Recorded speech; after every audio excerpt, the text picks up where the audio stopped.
உள்ளது உள்ளபடி நிகழ்ச்சியை வழங்குவதற்காக ஹேமா ராகேஷ். இன்றைய உள்ளது உள்ளபடி நிகழ்ச்சியில் கறிக்கோழி உற்பத்தியில் உலக நாடுகளை பொறுத்தவரை அமெரிக்கா முன்னணியில் இருக்கிறது.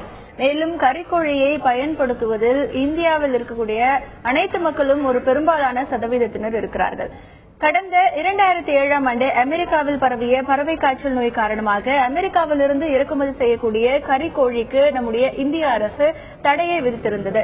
ஆனால் இந்த தடையை நீக்க கோரி உலக சுகாதார மையத்திடம் அமெரிக்கா வழக்கு ஒன்றை தொடர்ந்தது. அந்த வழக்கில் தற்பொழுது இந்தியாவிற்கு எதிராக தீர்ப்பு வந்திருக்கிறது. இந்தியாவிற்கு அமெரிக்காவில் இருந்து இறக்குமதி செய்யக்கூடிய கோழிக்கறியை இறக்குமதி செய்யலாம் என்கின்ற ஒரு உத்தரவு வந்திருக்கிறது. ஆக இந்த உத்தரவு வந்ததை அடுத்து இந்த ஒரு உத்தரவு தமிழகத்தில் ஒரு மிகப்பெரிய பாதிப்பை ஏற்படுத்தும். கறிக்கோழி உற்பத்தியை பொறுத்தவரை இங்கே இருக்கக்கூடிய உற்பத்தியாளர்கள் அதிக அளவில் பாதிக்கப்படுவார்கள். மேலும் அமெரிக்காவிலிருந்து இறக்குமதி செய்யக்கூடிய அந்த தொடை பகுதி கறி என்பது அதிக கொழுப்பு சத்து வாய்ந்ததாக இருக்கிறது. அது சுகாதார அளவில் எந்த அளவிற்கு தகுதி வாய்ந்ததாக இருக்கிறது போன்ற கேள்விகளை சமூக ஆர்வலர்கள் முன்வைக்கிறார்கள். ஒருவேளை அமெரிக்காவிலிருந்து இறக்குமதி செய்யக்கூடிய இந்த கறிக்கோழி வகைகள் வரும்பொழுது அது ஏற்கனவே கடந்த பல ஆண்டுகளாக பதப்படுத்தி வைக்கப்பட்டிருந்த கறிக்கோழி என்பதால் அதை இங்கே மீண்டும் பதப்படுத்துவதற்கு என்ன மாதிரியான வசதிகள் இருக்கிறது, மேலும் அதற்கான கண்காணிப்பு பணிகள் எப்படி இருக்க போகின்றன போன்ற கேள்விகளும் இங்கே முன்வைக்கப்படுகின்றன. இது பற்றி விரிவாக இன்றைய நிகழ்ச்சியில் விவாதிக்க இருக்கிறோம். முதலில் இது பற்றி ஒரு தொகுப்பை விரிவாக பார்க்கலாம்.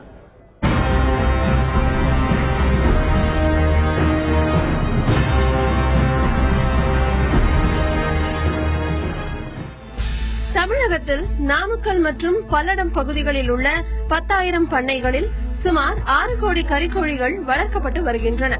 தமிழகத்தில் ஆண்டிற்கு சுமார் 6,000 கோடி ரூபாய் அளவில் கறிக்கோழி வர்த்தகம் நடைபெறுகிறது.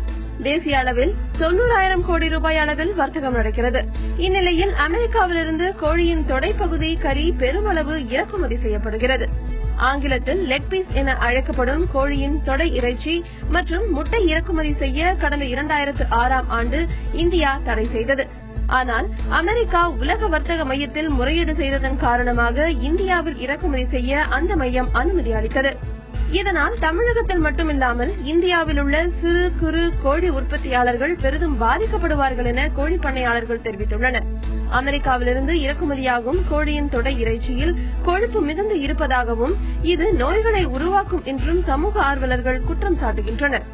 இதனால் அமெரிக்காவிலிருந்து இறக்குமதி செய்யப்படும் முட்டை கோழி இறைச்சிக்கு தடை விதிக்க அரசு நடவடிக்கை எடுக்க வேண்டும் என்று கோழி பண்ணையாளர்கள் கோரிக்கை விடுத்துள்ளனர். அமெரிக்காவிலிருந்து கறிக்கோழி இறக்குமதி செய்யப்படும் போன்ற அறிவிப்பு தமிழகத்தில் இருக்கக்கூடிய கறிக்கோழி உற்பத்தியாளர்களிடையே ஒரு மிகப்பெரிய அதிர்ச்சியை ஏற்படுத்தி இருக்கிறது. தமிழகத்தை பொறுத்தவரை இதை நம்பி பல்வேறு உற்பத்தியாளர்கள் இருக்கிறார்கள். மேலும் தமிழகத்தில் உற்பத்தி செய்யக்கூடிய இந்த கறிக்கோழி என்பது சுகாதாரமான அளவில் இருக்கும் என்கின்ற ஒரு நம்பிக்கை மக்களிடத்தில் இருக்கிறது. ஆனால் அமெரிக்காவிலிருந்து வரக்கூடிய இந்த கறிக்கோழி என்பது பல ஆண்டுகளாக குளிரூட்டப்பட்ட மையத்தில் பதப்படுத்தி வைத்திருக்கக்கூடிய இந்த கறிக்கோழி அதை நம்பகத்தன்மையை எப்படி சோதிப்பது, அதற்கான கண்காணிப்பு பணிகள் எப்படி இருக்கின்றன போன்ற கேள்விகள் இங்கே முன்வைக்கப்படுகின்றன. இது பற்றி தொடர்ந்து இந்த நிகழ்ச்சியில் விவாதிக்கலாம். இன்றைய நிகழ்ச்சியில் நம்முடைய செய்தி அரங்கிற்கு வருகை தந்து தன்னுடைய கருத்துக்களை முன்வைக்க இருக்கிறார் கறிக்கோழி உற்பத்தியாளர் திரு சந்தானம் அவர்கள். அவரை இந்த நிகழ்ச்சிக்கு வரவேற்கிறோம். வணக்கம் திரு சந்தானம். தமிழகத்தை பொறுத்தவரை கறிக்கோழி உற்பத்தி மற்றும் ஏற்றுமதி எந்த அளவில் இருக்கு? தமிழ்நாட்டில் இந்தியாவில் ஆல் ஓவர் இந்தியாவில் உற்பத்தின்றது 3 to 4% தான் எக்ஸ்போர்ட் பண்ற அந்த மாதிரி சூழ்நிலை இருக்கு. ரெண்டாவது இப்ப கறி கோழி இப்ப அமெரிக்காவிலிருந்து லெக் பீஸ் வர்றது பாதிப்பு ஆகும் அப்படின்றது ஒரு பக்கம் இருந்தாலும் இன்னொரு பக்கம் இருக்காதுன்னு ஒரு எங்களுக்கும் ஒரு மனதைரியம் இருக்கு. இருந்தாலும் அது அங்க அமெரிக்காவில் அது எப்படின்னா லெக் பீஸ்ன்றது ஒரு கழிவு பொருள் அவங்களுக்கு. அவங்க ஏன் லெக் பீஸ் மட்டும் நமக்கு அனுப்புறாங்க? லெக் பீஸ் அனுப்பாம முழு கோழி அனுப்பலாம் இல்லையா?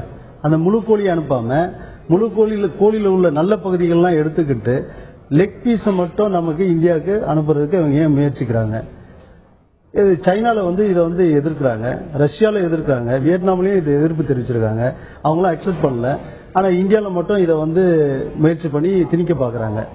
இப்படி இருக்கும் சூழ்நிலையில இப்ப அந்த தொடைப்பகுதியை மட்டும் நம்ம வாங்கி இங்க சாப்பிட்டோம்னா அது எந்த அளவுக்கு இங்க பதப்படுத்தக்கூடிய சூழ்நிலை, அதுக்கு வேண்டிய எக்யூப்மெண்ட்ஸ் எதுவும் நம்ம இந்தியாவில் இன்ஃப்ராஸ்ட்ரக்சர் எதுவுமே கிடையாது. அந்த அளவுக்கு இல்லை. இருக்கிற லெவலில் தான் இப்போ இருக்கும். அவங்க கொண்டு வச்சு அந்த டெம்பரேச்சரை எப்படி மெயின்டைன் பண்ணி நேற்று 2 நாளுக்கு நேற்று தினம் கூட இந்த பாவின் பால் ஒன்று குளிர் பதப்படுத்த கரண்ட் கட்டானதுல பால் கெட்டு போச்சுன்னு சொல்லி கூட செய்திகள் உண்டு. அது மாதிரி இருக்கும்போது கறி கோழி லெக் பீஸ்ன்றது இதை அதோட லோயர் டெம்பரேச்சர் -டிகிரியில் இதை மெயின்டைன் பண்ணோம். இதை இந்த அளவுக்கு இங்கே இன்ஃப்ராஸ்ட்ரக்சர் கிடையவே கிடையாது இந்தியாவில். அதை எப்படி இவங்க ஹேண்டில் பண்ண போறாங்க? ரெண்டாவது, அப்படி மீறி வந்தா இந்த லெக் பீஸ் வாங்கி சாப்பிட்றதுனால எவ்வளவு சுகாதாரமா மக்கள் இருப்பாங்கன்னு சொல்ல முடியாது. முழு கோழியை கொடுத்தாங்கன்னா கொடுக்கட்டும், அதை பத்தி பிரச்சனை இல்லை. அவங்க நல்ல கோழியில் உள்ள நல்ல பகுதிகள் எடுத்துக்கிட்டு தொடை பகுதியை மட்டும் நமக்கு எதுக்கு கொடுக்கணும்? இப்படி ஒரு இது இருக்கு. அப்புறம் ரெண்டாவது, இந்த கோழி உற்பத்தி அமெரிக்காவில் ஒரு விஷயம் என்ன இருக்கு அப்படின்னா, இதுக்கு ஃபீடிங் இப்ப இந்தியாவில் நாங்களாம் ஃபீட் கொடுக்குறோம் அதுக்கு. அதே மாதிரி அமெரிக்காவில் கொடுக்கறதுல அவங்க யூஸ் பண்றது phone and meat blood meal use பண்றாங்க.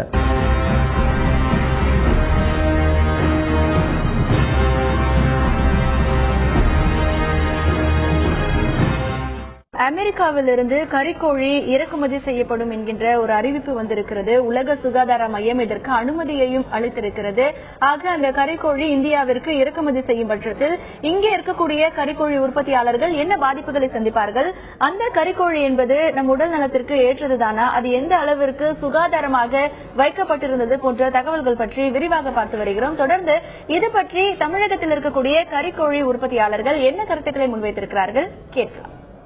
இந்த மாதிரி அமெரிக்காவில இருந்து லெக் பீஸ் அது இம்போர்ட் பண்றதுக்கு இதுக்கு முன்னாடி கவர்மெண்ட் தடையை விதிச்சிருச்சு. அவங்க கோர்ட் மூலியமா போய் அதை தடையை நீக்கிட்டு court American chicken export India import பண்ணலாம் அப்படிங்கிற ஒரு ஆர்டரை போட்டிருக்கு. அந்த ஆர்டர் தான் இப்ப கோழி பண்ணையாளர் மத்தியில் ஒரு பெரிய அதிர்ச்சியை உண்டாக்கி இருக்கு. ஆனா அந்த மாதிரி வரும் பட்சத்தில் இந்தியாவில் இருக்கிற பார்மர் அவ்வளவு பேருமே கண்டிப்பா இதுல பாதிப்பாங்க, நிறைய பாதிப்பு அடைவாங்க. கோழி பண்ணைகள் கிராமங்களிலே சிறு சிறு பண்ணையாளர்கள் 1000 கோழி 2000 கோழி என்று பலதரப்பட்ட சிறு விவசாயிகள் கோழி பண்ணைகளை வைத்து நடத்தி கொண்டிருக்கிறார்கள். அந்த கோழி பண்ணைகள் கறிக்கோழிகளும் சரி முட்டை கோழிகளும் சரி ஓரளவுக்கு எல்லா கிராமங்களிலும் இந்தியா பூராமே பரவி இருக்கிறது. இதில் நம்பி பல கோடி மக்கள் வாழ்வாதாரம் அந்த கோழிப்பண்ணை தொழிலை நம்பி வாழ்ந்து கொண்டிருக்கிறார்கள். இந்த கறிக்கோழியினுடைய உறுப்புகள் அமெரிக்காவிலிருந்து வந்தால் இந்தியாவினுடைய பொருளாதாரம் கிராமப்புற பொருளாதாரம் மிகவும் வீழ்ச்சியடையும். வேர்ல்டு ட்ரேட் ஆர்கனைசேஷன்ல அமெரிக்காவிலிருந்து கோழியினுடைய கால்களை மட்டும் இம்போர்ட் பண்ணி இந்தியாவில் விற்கிறதுக்காக தடையை நீக்கியிருக்காங்க. இந்த தடையை நீக்கினதுனால என்னன்னா, கிட்டத்தட்ட இந்தியாவில் விவசாயத்தை நம்பி விவசாயம் செய்ய முடியாத போனவங்களாம் தான் கோழி பண்ணை போட்டிருக்காங்க. அந்த கோழி பண்ணை போடுகின்ற பொழுது கண்டிப்பா அங்கிருந்து அந்த கோழி கால்கள் மட்டும் இறக்குமதி பண்ணுகின்ற பொழுது முழுக்க இந்தியாவில் தமிழ்நாட்டு மட்டுமல்ல இந்தியாவில் இருக்கிற எல்லா கோழி பண்ணைகளுமே பாதிக்கும். இது சிக்கன் அமெரிக்காவிலிருந்து இறக்குமதி பண்ணா எங்க தொழில் கண்டிப்பா பாதிக்கும். ஏன்னா ரேட்டு அது குறைச்சி கொடுக்குறாங்க.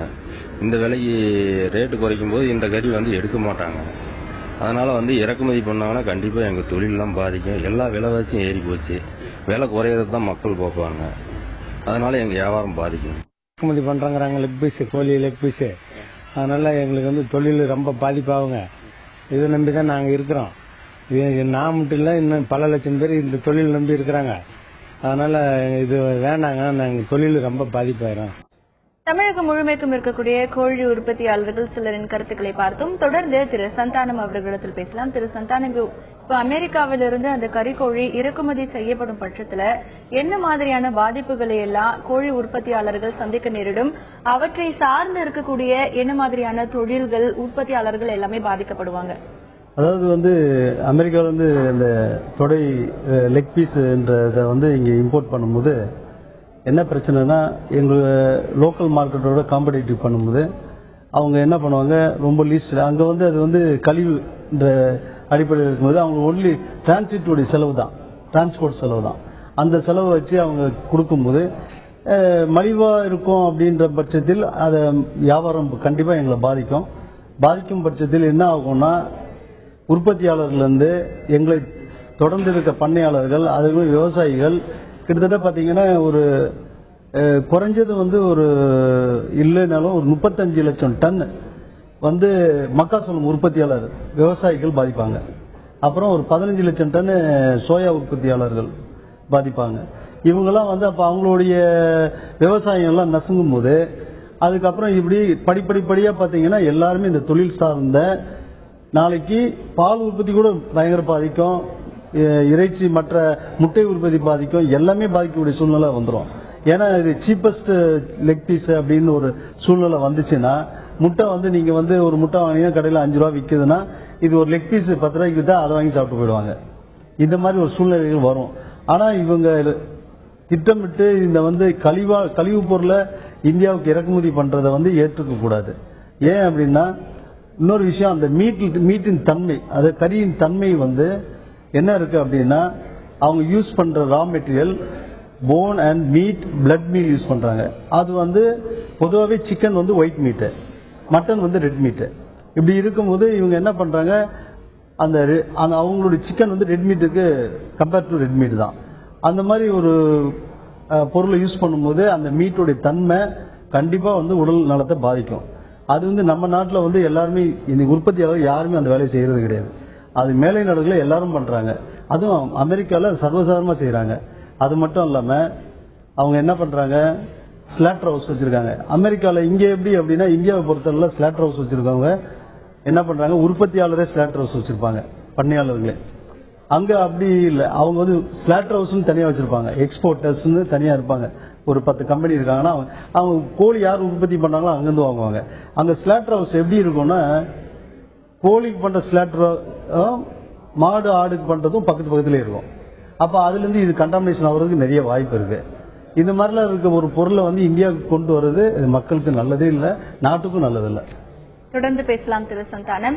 அமெரிக்காவிலிருந்து இறக்குமதி செய்யக்கூடிய கோழிக்கறியின் தன்மை என்பது இந்திய அளவில் இருக்கக்கூடிய கறிக்கோழி தன்மையை விட வேறுபட்டதாக இருக்கிறது. அந்த கறிக்கோழியை உட்கொள்வதில் சுகாதார அளவு என்று பார்க்கும் பொழுது பல்வேறு உடல்நல பிரச்சனைகள் ஏற்படக்கூடிய வாய்ப்புகள் அதிக அளவில் இருக்கின்றன.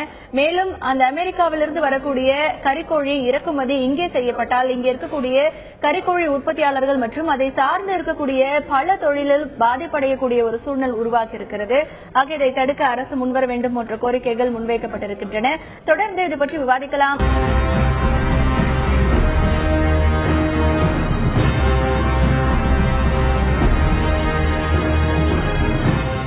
அமெரிக்காவிலிருந்து இறக்குமதி செய்யக்கூடிய கறிக்கோழிகள் இந்தியாவில் எந்த அளவிற்கு பாதிப்பை ஏற்படுத்தும், இதை தடுக்க அரசு என்ன நடவடிக்கை எடுக்க வேண்டும் என்பது உள்ளிட்ட பல்வேறு விஷயங்களை விரிவாக பார்த்து வருகிறோம். தொடர்ந்து தமிழகத்தில் இருக்கக்கூடிய கறிக்கோழி உற்பத்தியாளர்கள் மற்றும் லாரி உரிமையாளர்கள் தங்களுடைய பிரச்சனைகள் குறித்தும் கருத்துக்களை முன்வைத்திருக்கிறார்கள். கேட்கலாம்.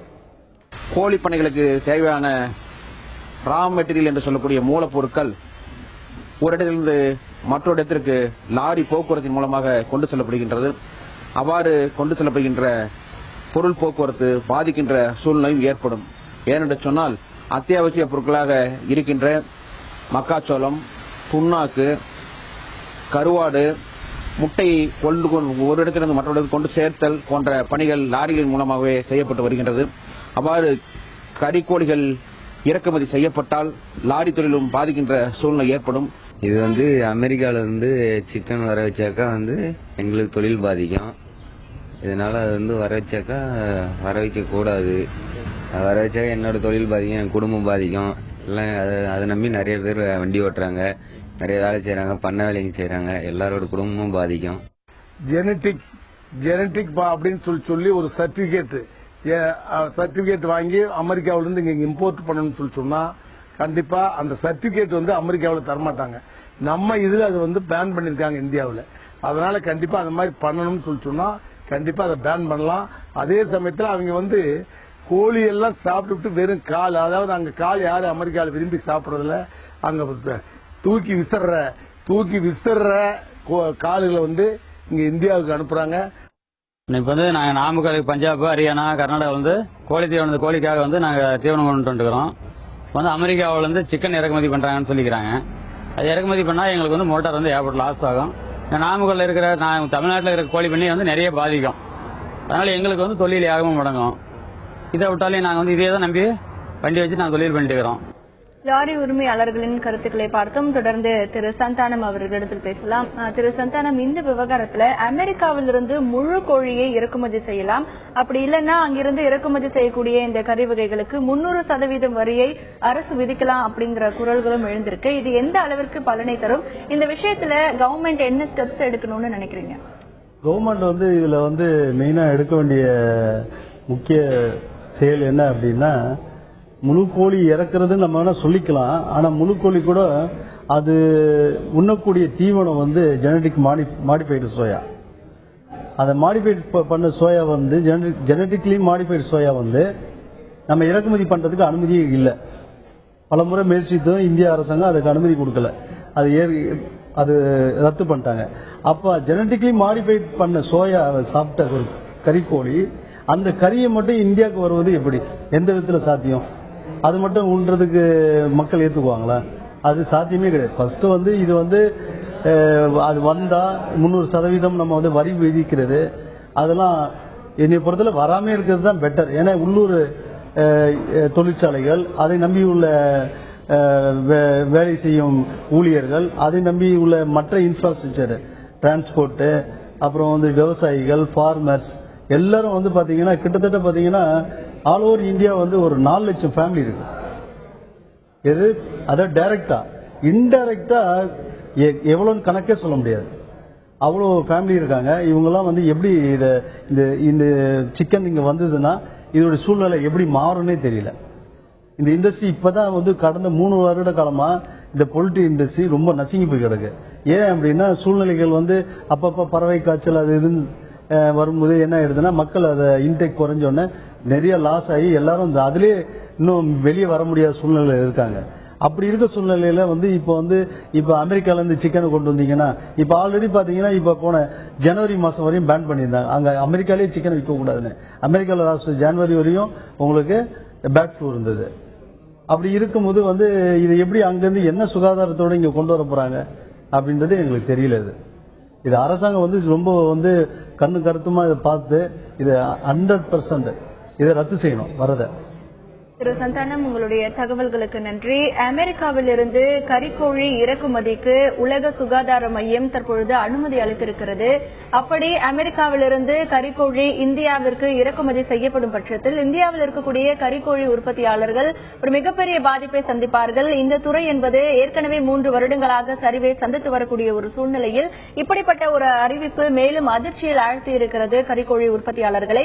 மேலும் அமெரிக்காவில் 4-5 ஆண்டுகளாக குளிரூட்டப்பட்ட அறையில் பதப்படுத்தி வைக்கப்பட்டிருந்த அந்த கறிக்கோழி என்பது சுகாதார அளவில் இங்கே எந்த அளவிற்கு சாத்தியப்படும் போன்ற கேள்விகள் முன்வைக்கப்படுகின்றன. உடல் நலத்திற்கு அது எந்த அளவிற்கு நன்மை பயக்கும் போன்ற ஒரு கேள்விகளும் இங்கே இருக்கின்றன.